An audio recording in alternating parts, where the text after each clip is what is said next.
Welcome to the Tuesday edition of Juan's World. Sorry I haven't been around for a while, been kind of busy. And we're now in Advent. Usually I do something for Stir Up Sunday, the Sunday before the first Sunday in Advent, which was in the end of November this year.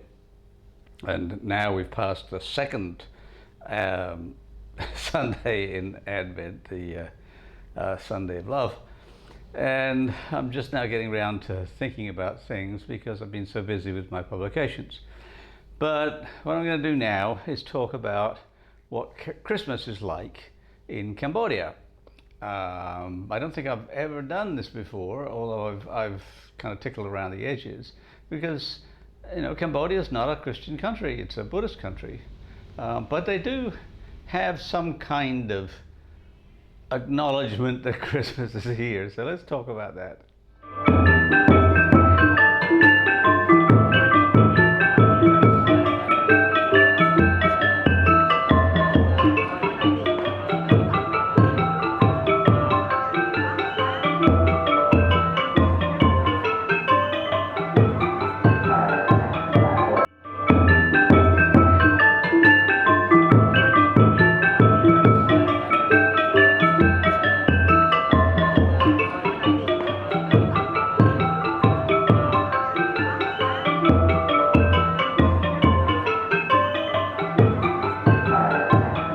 Now what I'm going to do is I'm going to split this into two, because what happened was I didn't do much of anything for Christmas at the beginning of Advent.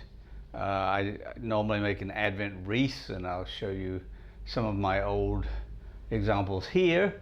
All very nice, because like every Sunday in Advent, then you light a new candle, and I take a few photos and play some carols and whatnot, and I'll get into the spirit of things.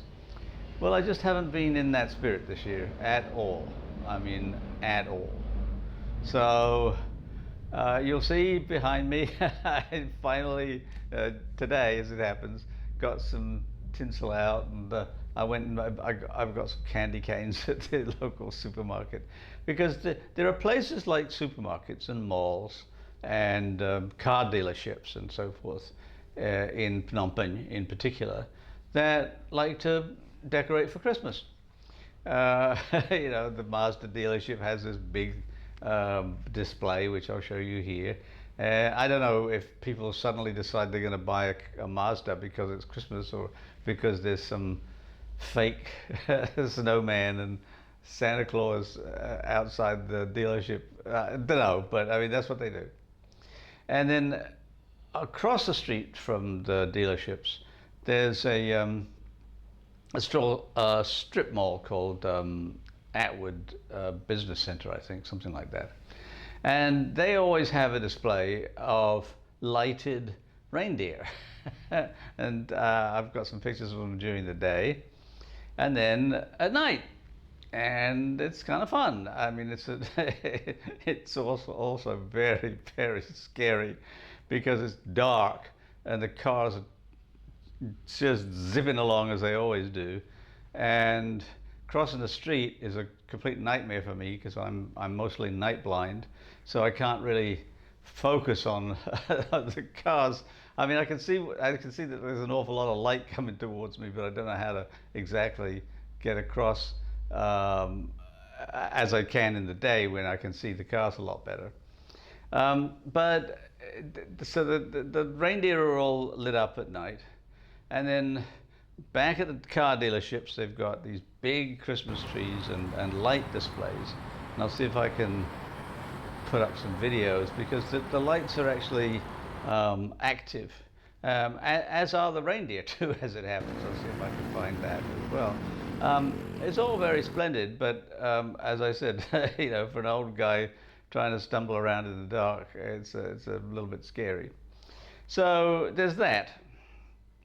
And I could, in theory, do a lot more with photography of malls and whatnot, because the local mall, the Japanese mall anyway, fairly near to me, I say fairly near, 6 kilometers away, but that's pretty close, has a lot of Christmas stuff. I don't know who buys it. I mean, they've got all these Christmas trees that you can buy, artificial ones, pink and purple and all of that. And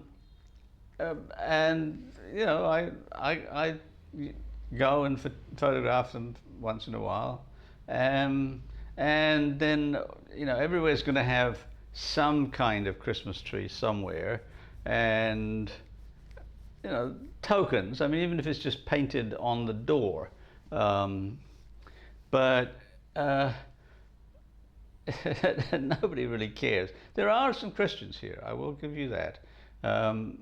There are a number of Christian churches in Phnom Penh that are fairly well attended, and I used to teach at a Christian seminary for 3 or 4 years, and I'm still in association with a lot of my former students, so that there is like a little nub of Christianity, but we're talking about maybe, if you're generous, 1% of the population.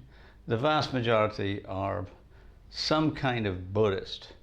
I think they're mostly Theravada Buddhists, but I'm not entirely sure about that.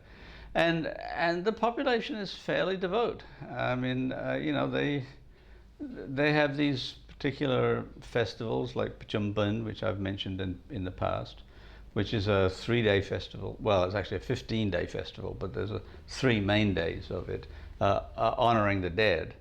And the pagodas are packed every year with devotees coming to light incense and bring food and whatnot. There's also a strong cast of Hinduism mixed in with the Buddhism here, because it used to be a Hindu country, and then it converted to Buddhism back in the early Khmer Empire days. All stuff for another time. But anyway, so we're doing Christmas right now, and the main thing that I did, apart from going out and photograph, is to start cooking. And there are certain foods that are just fundamental for me for Christmas, like mince pie, of course. You just can't have Christmas without mince pie. And I always make mincemeat and then lay it down for a year. Well, I've been so busy and unable to actually eat anything that I've been accumulating all of this Christmas stuff. I've got 4 I think it's about 4 kilos of Christmas mincemeat, and at least 3 Christmas puddings, and I know of 1 Christmas cake, and they're all old. I mean, I made them all last year. If I didn't make one of them 2 years ago, you can keep mincemeat and puddings and so forth for easily 2 years, as long as you don't let them get too hot. Which means that I have to keep them in the refrigerator here. In New York, I used to just keep them out in a cold place, but here I've got to use the refrigerator, and I have a whole shelf at the top of the refrigerator that is full of all my Christmas stuff. So I made a Christmas mince pie in what's in Victorian times would have been called a coffin. You see it here, and that's a start. There's only so much I can eat. I mean, this is the problem. I really love cooking, but I don't have anyone to eat my cooking, so I ended up just cooking and cooking and cooking and then storing it all. And the other thing that is absolutely fundamental is sausage rolls. So I made sausage rolls a couple of days ago, starting with sausage meat. Now, in this particular case, I checked online for recipes for sausage meat and came across a recipe for pork and leeks. And I thought, well, that's pretty good because I can easily get pork, and I always have a pile of leeks kicking around because I use them more often than I use onions. And so I made a pork and leek mixture, and then got out some pastry which I'd had for a while in the freezer, and wrapped it up, and boom, sausage rolls. Well, that pretty much exhausted the pork and leek mixture. So I went really old school. I made a second batch of sausage meat, except this time it was just pork, pork fat, and a ton of spices, allspice, cloves, garlic, what have you. And I was going to make more sausage rolls, and I thought, well, let me just try making like a homemade sausage.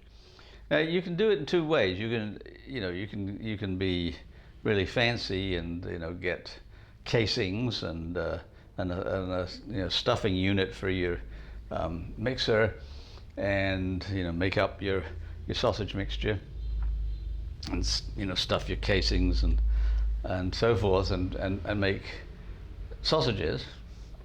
Or you can just do what I did, which is you just take a certain amount of the sausage mixture and roll it up into a sausage shape and cook it. And it was delicious. I decided to fry an egg alongside it, and maybe later in the season, if I've got the gumption, I'll make a full English breakfast, and I'll make the sausage from scratch as part of the full English breakfast. So that's how we got sort of where we were about 2 days ago. And then I kind of went crazy with rolling things up. But that's a new story. So I'll end here by asking you to tell your friends about my videos, to like, to subscribe, and we'll call this Christmas in Cambodia Part 1, and on Friday I'll give you Part 2, which will be all the other things that I rolled up. And believe me, you can roll up an awful lot of things. Have a good week.